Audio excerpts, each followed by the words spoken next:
Me llamo Guadalupe Hernández, tengo 42 años y hasta hace 3 meses creía que tenía un matrimonio sólido. Vivía en una de esas colonias de clase media de la Ciudad de México donde todos nos conocemos, donde los chismes vuelan más rápido que las noticias del noticiero de las 8. Mi esposo Fernando y yo llevábamos 18 años casados, con 2 hijos adolescentes que ya casi no nos pelaban, absortos en sus teléfonos y sus dramas de preparatoria.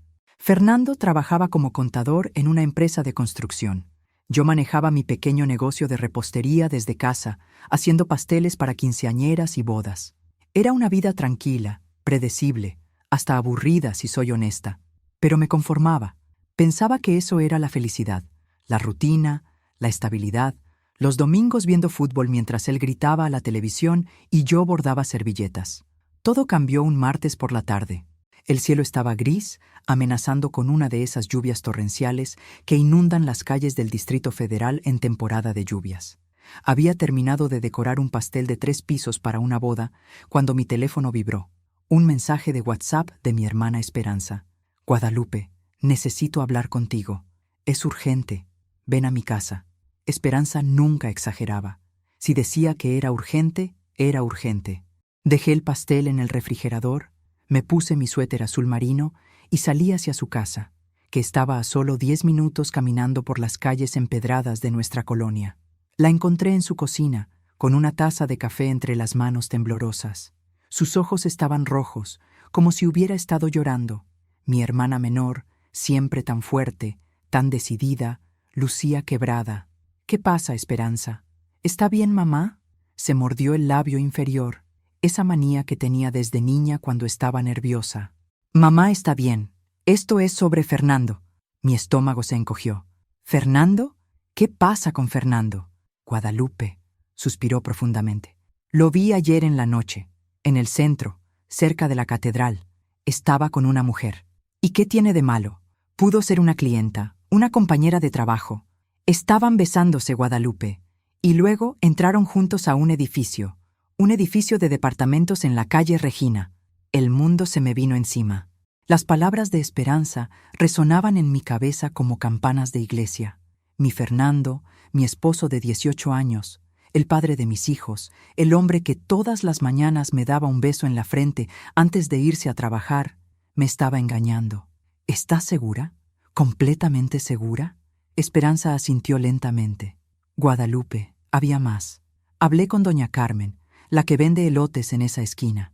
Me dijo que los ve seguido, que el hombre llega siempre los martes y jueves por la noche, que la mujer es joven, güerita, como de unos 25 años. Sentí como si me hubieran golpeado en el estómago con un martillo. Martes y jueves. Exactamente los días que Fernando me decía que tenía juntas tardías en la oficina. Los días que llegaba a casa oliendo a perfume que no era el mío, con excusas sobre cenas de trabajo y reportes urgentes. ¿Cómo es ella? Bonita, pelo rubio, delgada, vestida elegante. Doña Carmen dice que parece fresa, de esas que van a universidad privada. Me quedé callada por un largo rato, procesando la información. El ruido de la lluvia comenzó a golpear contra las ventanas de la cocina de Esperanza.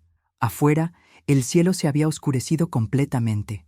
¿Qué vas a hacer?, me preguntó mi hermana, tomando mi mano.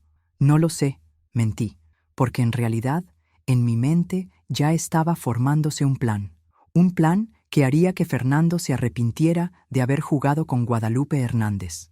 Esa noche, cuando Fernando llegó a casa a las 11:30 con su cara de cordero degollado y su historia de siempre sobre el trabajo, lo observé con nuevos ojos. Cómo se duchaba inmediatamente al llegar, cómo revisaba su teléfono con nerviosismo, cómo evitaba mi mirada cuando le preguntaba sobre su día. ¿Cómo estuvo la junta, amor? Ah, ya sabes, aburrida. Números y más números. Estoy cansado. Mentiroso. Mentiroso de mierda. Pero no dije nada. No grité. No lloré. No le aventé los platos. En cambio, le sonreí dulcemente y le serví su cena favorita, enchiladas verdes con pollo. Mientras él comía, yo calculaba, porque Fernando había cometido un grave error. Había subestimado a su esposa. Los siguientes días los dediqué a investigar. Contraté a un detective privado, un señor mayor llamado Rodolfo, que me había recomendado mi prima Leticia después de su divorcio. Le di toda la información que tenía, la dirección del edificio, los días de las visitas, la descripción de la mujer. Una semana después, Rodolfo me entregó un sobre manila lleno de fotografías y documentos. Mi esposo Fernando, efectivamente, tenía una relación con una mujer llamada Vanessa Morales, de 26 años, estudiante de maestría en Administración de Empresas. Vivían juntos en un departamento del 5º piso del edificio de la calle Regina, un lugar que Fernando había rentado bajo el nombre de una empresa fantasma. Pero la información más interesante estaba al final del reporte. El edificio completo estaba en venta. El dueño, un empresario mayor que vivía en Polanco, quería deshacerse de la propiedad por problemas económicos. Precio: 8 millones de pesos. Esa noche, mientras Fernando dormía a mi lado roncando como siempre, yo miraba el techo y sonreía, porque acababa de encontrar la manera perfecta de vengarme. El lunes siguiente amaneció soleado, con ese cielo azul intenso que solo se ve en la Ciudad de México después de una buena lluvia. Me levanté temprano, antes que Fernando, y preparé café mientras organizaba mis pensamientos. Tenía trabajo que hacer. Lo primero era el dinero. 8 millones de pesos no eran poca cosa, pero tenía mis recursos. Durante los últimos 10 años, había estado ahorrando en secreto parte de las ganancias de mi negocio de repostería. Fernando nunca se interesó en mis finanzas, asumiendo que era dinero de dulces insignificante. Error garrafal. Tenía 2.800.000 pesos en una cuenta de ahorros que él desconocía. Además, teníamos la casa que habíamos comprado juntos hacía 15 años, pero que por cuestiones legales estaba únicamente a mi nombre. Mi hermano Raúl, que era abogado, me había aconsejado hacerlo así por beneficios fiscales. Bendito Raúl y sus consejos legales. La casa valía aproximadamente 6 millones de pesos. Si la hipotecaba, podría conseguir el resto del dinero que necesitaba. Llamé a Raúl esa misma mañana. «Guadalupe, ¿qué pasa? Es muy temprano. Raúl, necesito hipotecar la casa, rápido y en secreto». «¿Qué? ¿Por qué? ¿Está todo bien? Te explico después. ¿Puedes ayudarme o no?». Mi hermano suspiró. «Claro que puedo, pero necesito saber para qué». «Para comprar un edificio». «¿Un edificio? ¿De dónde sacas dinero para comprar un edificio?». «De la hipoteca de la casa y mis ahorros». «Guadalupe, estás loca. ¿Fernando sabe de esto?». Me reí con amargura. Fernando está muy ocupado con otros asuntos para preocuparse por mis decisiones financieras. El silencio del otro lado de la línea me dijo que Raúl había entendido. «Ah, ya veo. ¿Cuándo necesitas los papeles?». «Ayer. Dame 3 días». Mientras esperaba que Raúl resolviera lo legal, me dediqué a estudiar a mi objetivo. El edificio de la calle Regina tenía 6 pisos, 12 departamentos en total. Según la información del detective, solo 8 estaban ocupados. Los otros 4 llevaban meses vacíos porque el dueño actual no se molestaba en mantener la propiedad en buenas condiciones. Fernando y su amante vivían en el departamento 5B. Un lugar precioso, según las fotos de Rodolfo. Techos altos, ventanas grandes, acabados modernos. Claramente, Fernando había gastado mucho dinero en convertirlo en su nidito de amor. Dinero que salía de nuestro presupuesto familiar. Dinero que yo pensaba que estaba usando para mantener a nuestra familia. El miércoles por la tarde, 3 días después de mi conversación con Raúl, tenía todos los documentos listos. La hipoteca había sido aprobada. Tenía el dinero disponible en mi cuenta bancaria, y mi hermano había preparado todos los contratos necesarios para la compra del edificio. Esa noche, cuando Fernando llegó de su junta de trabajo, que yo sabía que era su cita con Vanessa, lo encontré en la sala viendo televisión. «¿Cómo estuvo tu día, amor?», me preguntó, sin despegar los ojos de la pantalla. «Productivo», respondí, sonriendo para mis adentros. «Muy productivo». El jueves en la mañana, mientras Fernando se duchaba cantando el muy cínico, yo llamé al señor Medina, el dueño del edificio. «Señor Medina, me interesa comprar su edificio de la calle Regina, en efectivo, esta semana». «¿En efectivo? ¿Esta semana? Señora, esto no es una novela. Las transacciones inmobiliarias toman tiempo. 8 millones de pesos. Transferencia bancaria. Hoy mismo si quiere». El silencio del otro lado me confirmó que tenía su atención. ¿Puedo preguntar por qué tanta prisa? Digamos que es una inversión sentimental. Quedamos de vernos esa misma tarde en su oficina en Polanco. A las 5 en punto, yo estaba firmando los papeles que me convertían en la nueva propietaria del edificio donde mi esposo mantenía a su querida. El señor Medina, un hombre de unos 60 años con bigote canoso, me miró con curiosidad mientras revisaba los documentos. ¿Está segura de que quiere hacerlo tan rápido? Podríamos esperar a que un inspector revise la propiedad, verificar que todo esté en orden. No es necesario, confío en usted. Muy bien. Pero debo advertirle que algunos de los inquilinos tienen contratos de renta que usted deberá respetar. ¿Todos los inquilinos tienen contratos? No. Algunos pagan mes con mes sin contrato formal, especialmente los del quinto piso. Ese departamento se rentó hace apenas 6 meses y el inquilino prefirió pagar en efectivo sin contrato. Perfecto, absolutamente perfecto. ¿Cuándo puedo tomar posesión legal? En cuanto se registre la escritura, digamos, el lunes próximo. Excelente. Esa noche cené con Fernando como si nada hubiera pasado. Él me contó una historia elaborada sobre problemas con un cliente difícil, mientras yo asentía y fingía interés. Por dentro, estaba contando los días para ver su cara cuando se diera cuenta de lo que había hecho. El viernes contraté a una empresa de mudanzas y a un cerrajero.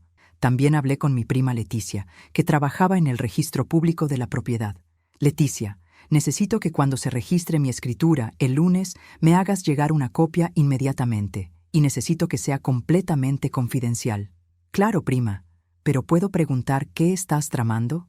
Justicia poética. El sábado y el domingo fueron los días más largos de mi vida. Fernando se comportó de manera extraña, más cariñoso de lo usual. Me trajo flores, que seguramente compró camino a casa después de estar con ella. Me ayudó con la cena, algo que no hacía nunca, y hasta sugirió que saliéramos al cine. ¿Desde cuándo quieres ir al cine conmigo?, le pregunté. Desde siempre. Es que he estado muy ocupado en el trabajo, pero quiero pasar más tiempo contigo. Qué conveniente. Probablemente Vanessa había salido de la ciudad o tenía exámenes en la universidad. Yo era su plan B, su segunda opción, la esposa segura a la que podía recurrir cuando su juguete nuevo no estaba disponible. Pero sonreí y acepté ir al cine. Vimos una comedia romántica terrible en la que él se quedó dormido a los 20 minutos. Mientras sus ronquidos llenaban la sala de cine, yo pensaba en lo que pasaría el lunes por la mañana. Porque el lunes, Fernando se levantaría siendo el esposo de una ama de casa, pero se acostaría siendo el inquilino moroso de una propietaria muy, muy enojada. El lunes amaneció nublado, con esa humedad pegajosa que hace que la ropa se adhiera al cuerpo. Desperté antes del amanecer con el corazón latiendo fuerte, no de nervios, sino de emoción. Era el día D. Fernando se levantó a las 7, como siempre. Se duchó, se afeitó, se puso su traje gris, el que yo le había comprado para nuestro aniversario el año pasado, ironías de la vida, y desayunó sus huevos revueltos con jamón mientras revisaba su teléfono. ¿Llegas tarde hoy?, le pregunté, sirviendo café. Creo que sí. Tenemos una auditoría pendiente y ya sabes cómo son estas cosas. Mentira. Los jueves era cuando Fernando se quedaba con Vanessa hasta tarde, pero ya había perdido la cuenta de cuántas mentiras me había dicho. No te preocupes por mí, tengo cosas que hacer.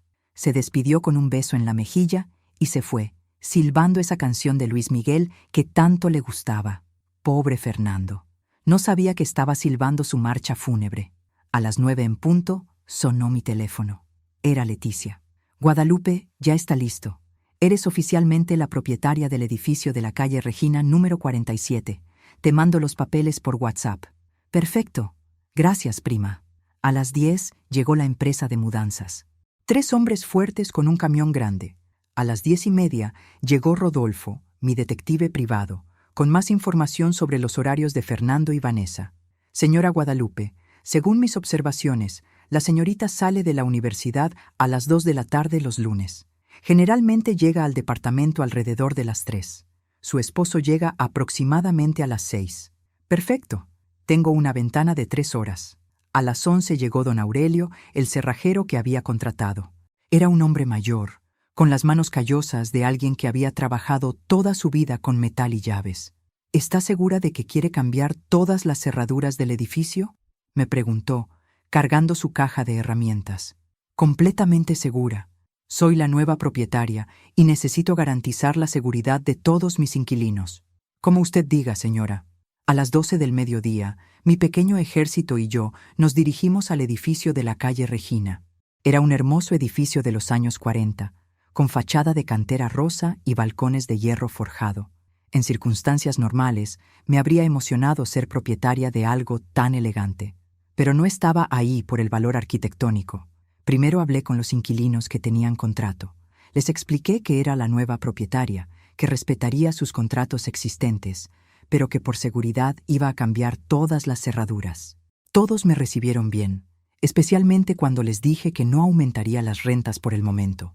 Doña Marta, una señora mayor que vivía en el primer piso, me ofreció café. Bendito sea Dios que alguien va a cuidar este edificio como se debe. El señor Medina era un desastre.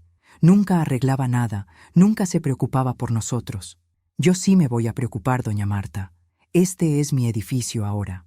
Mientras don Aurelio cambiaba las cerraduras y los de la mudanza revisaban las condiciones de cada departamento, yo subí al 5º piso. Mi corazón latía fuerte cuando llegué al departamento 5B. Toqué la puerta. Nadie respondió. Perfecto. Usé la llave maestra que me había dado el señor Medina y entré. ¡Ay, Dios mío! Era peor de lo que había imaginado. El departamento estaba completamente amueblado, como una suite de hotel de lujo. Sofás de piel italiana, una televisión de pantalla gigante, una cama king size con sábanas de seda. En el refrigerador había champán francés y caviar. En el closet, ropa cara para él y para ella. En el baño, perfumes caros y productos de belleza que costaban más que mi sueldo mensual. Fernando había estado viviendo una doble vida de millonario mientras yo hacía cuentas para que alcanzara el dinero de la quincena. Pero lo que más me dolió fueron las fotografías. Fotografías de ellos dos en restaurantes elegantes, en viajes a la playa, en hoteles lujosos.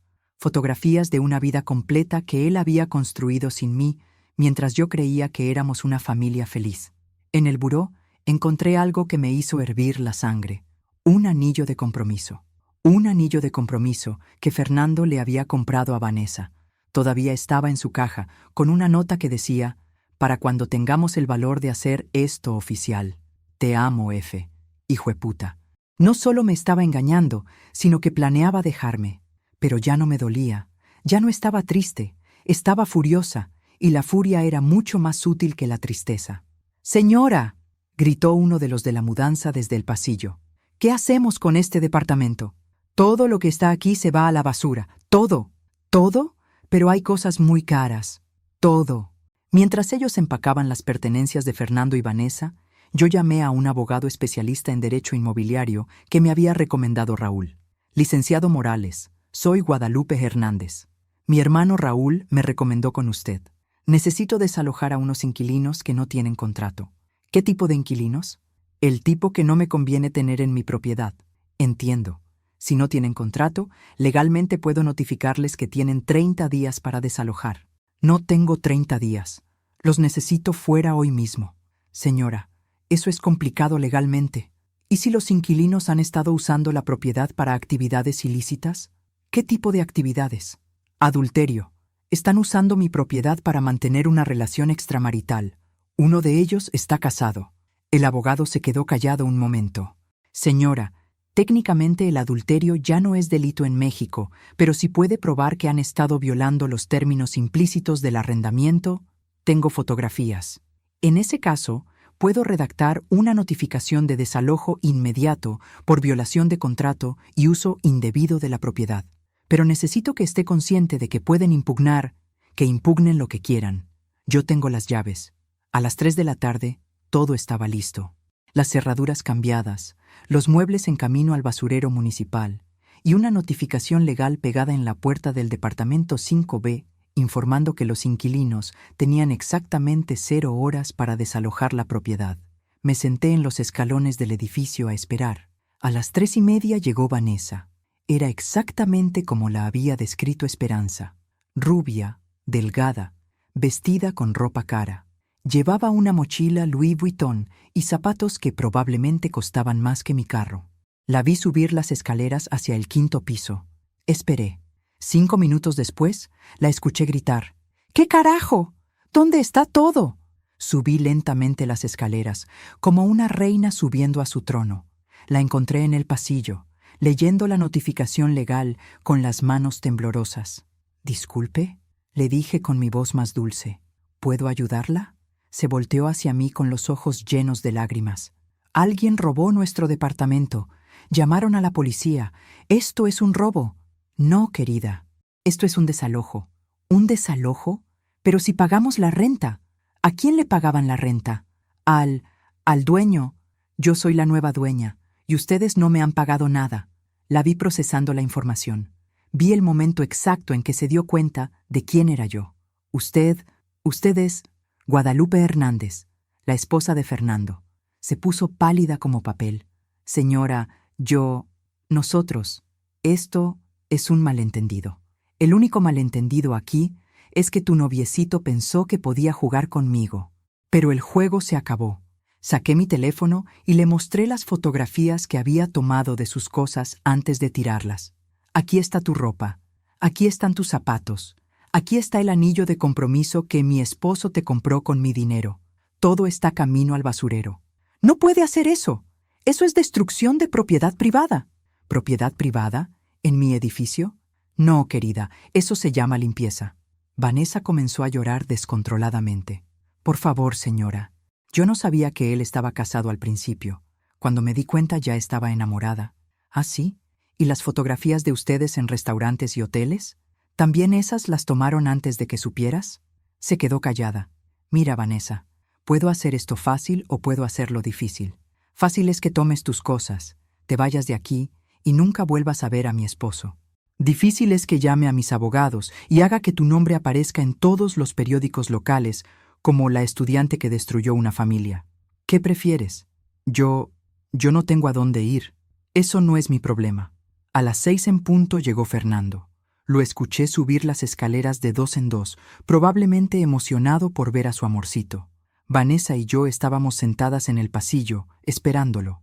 «Vanessa, ¿qué haces aquí afuera? ¿Por qué no estás en el depar?». Se detuvo cuando me vio. El color se le fue de la cara completamente. Abrió y cerró la boca como un pez fuera del agua. «Hola, Fernando», le dije con una sonrisa. «¿Cómo estuvo tu día en la oficina?». «¿Guadalupe? ¿Qué haces aquí?». Fernando se veía como si hubiera visto a un fantasma. Su cara había pasado del bronceado saludable al color de la cal en cuestión de segundos. Sus manos temblaban mientras intentaba sacar las llaves de su bolsillo.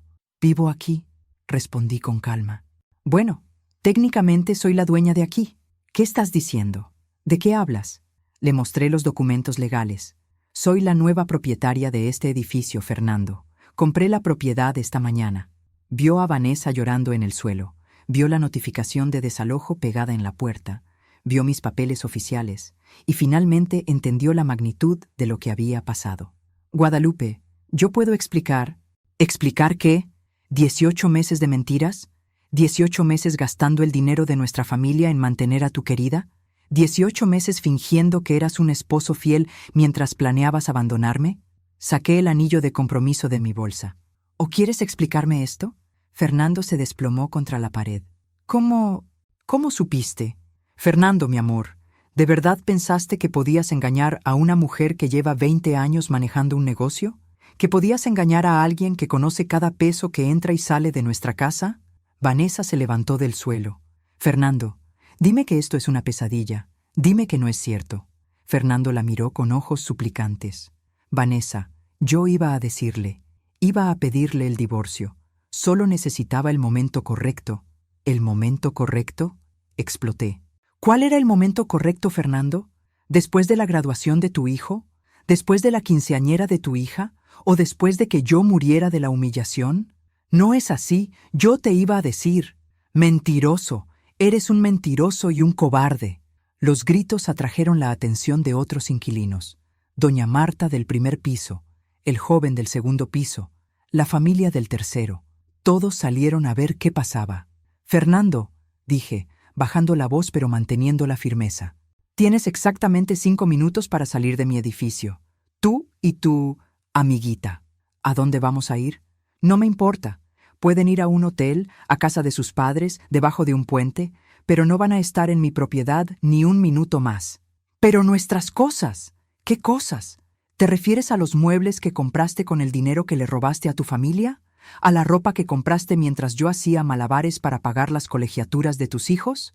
Esas cosas ya no existen. Fernando se puso de pie bruscamente. «No puedes hacer esto. Es ilegal. Voy a demandar». «Demanda. Por favor, demanda. Me encantaría que un juez revisara tus gastos de los últimos 18 meses. Me encantaría que examinara cómo un contador que gana 40,000 pesos al mes pudo mantener un departamento de lujo y una amante universitaria». Fernando se quedó callado. Sabía que tenía la razón. «Además», continué, «creo que a tu jefe le interesaría mucho saber dónde has estado gastando el dinero de la empresa, porque según mis investigaciones, muchos de esos gastos se cargaron a cuentas corporativas». La cara de Fernando se puso verde. «¿Cómo sabes eso?» «Fernando, querido, tú eres contador, yo soy empresaria. ¿De verdad pensaste que no sabría cómo rastrear el dinero?» En ese momento sonó mi teléfono. Era mi abogado. «Señora Hernández, tengo noticias interesantes». Después de revisar los documentos que me proporcionó, descubrimos irregularidades en las cuentas de la empresa donde trabaja su esposo. Parece que ha estado desviando fondos corporativos para gastos personales. Esto podría ser un delito federal. Puse el teléfono en altavoz para que Fernando pudiera escuchar. «¿Está seguro, licenciado?» «Completamente. Los recibos que me proporcionó muestran un patrón de gastos cargados a cuentas de la empresa que coinciden exactamente con las fechas de sus actividades extramaritales, restaurantes caros, hoteles, joyerías, todo pagado con dinero corporativo». Fernando se desplomó en el suelo. «Guadalupe, por favor, podemos arreglar esto. Podemos ir a terapia matrimonial. Puedo cambiar». «¿Ahora quieres ir a terapia? ¿Después de 18 meses de engaños? ¿Después de robar dinero de tu empresa? ¿Después de planear abandonar a tu familia?» Vanessa se acercó a Fernando. «Fernando, vámonos. Ya no podemos hacer nada aquí». Pero Fernando no se movía. Estaba calculando, como el contador que era. Calculando cuánto dinero había robado, cuántos años de cárcel podría enfrentar, cuánto le costaría el divorcio. «Guadalupe», dijo finalmente, «¿qué quieres? ¿Dinero? ¿Una disculpa? ¿Qué necesitas para que no me denuncies?» Me reí, una risa larga, liberadora, que salió desde lo más profundo de mi alma. «¿Qué quiero? Ya tengo lo que quiero, Fernando. Tengo mi dignidad de vuelta, tengo el control de mi vida, y tengo la satisfacción de saber que finalmente conocí al hombre con quien estaba casada. Pero los niños, nuestros hijos van a estar bien. Van a vivir conmigo en la casa que yo compré. Van a estudiar con el dinero que yo gano. Y van a crecer sabiendo que su madre es una mujer fuerte que no se deja pisotear por nadie». Me dirigí hacia Vanessa. «Y tú, querida, espero que hayas aprendido algo de esto. La próxima vez que te enamores de un hombre casado, asegúrate de que su esposa no sea más inteligente que él». Vanessa se secó las lágrimas. «Señora, yo realmente lo siento. Nunca quise lastimar a nadie». «Claro que no. Solo querías las cenas caras, los viajes, los regalos. El hecho de que hubiera una familia pagando por tu diversión era solo un detalle menor». Fernando se levantó lentamente. «Guadalupe, por favor, dime qué tengo que hacer para arreglar esto». «Ya te dije. 5 minutos para salir de mi edificio.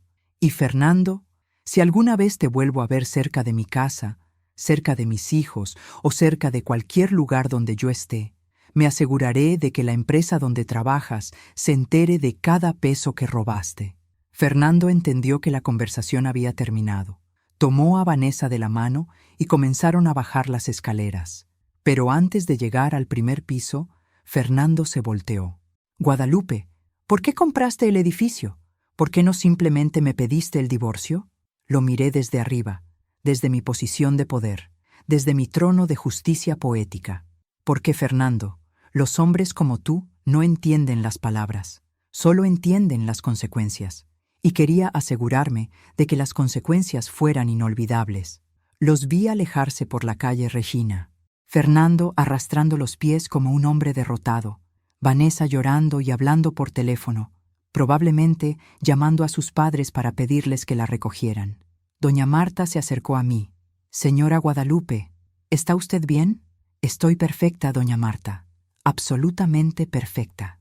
¿Y qué va a pasar ahora? Ahora voy a ir a casa. Voy a hablar con mis hijos. Voy a iniciar los trámites de divorcio. Y mañana voy a empezar a administrar mi edificio. ¿Su edificio? Mi edificio, mi vida, mi futuro. Esa noche llegué a casa a las 9. Mis hijos, Alejandro de 17 años y Sofía de 15, estaban en la sala viendo televisión. ¿Dónde está papá?, preguntó Alejandro. Su papá y yo necesitamos hablar con ustedes. Siéntense. Durante la siguiente hora les conté todo.